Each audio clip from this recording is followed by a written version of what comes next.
To change the main settings order in Samsung Galaxy A56 5G, first of all, you will need to open a Galaxy Store app. And then click on the loop icon and look for the app called Good Lock. Now we have that app already installed, but you probably need to download it. So click on the download button, and then when it's ready, hit that open. And make sure to allow any permissions that will be displayed throughout the screen in this entire video. And now we need to look for the plugin that it's needed to actually perform that menu change. So it's called Registar, and we need to click on the download button to download this plugin.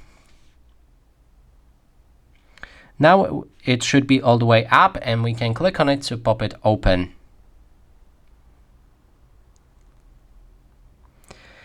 Allow any permissions, as I said, and then we can customize our settings home.